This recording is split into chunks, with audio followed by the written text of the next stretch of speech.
ओहमन्नादो ओहमन्नादः अहग्गिष्टगहृदहग्गिष्टगहृदहग्गिष्टगहृद अहमस्मि प्रथमजातस्य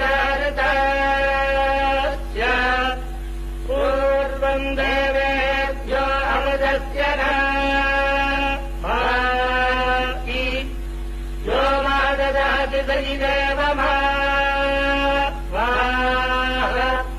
अहमन्नमन्नभदम् धमामि अहम् विश्वम् भुवनमध्य भवान् सुवर्णज्योतिः य एवम्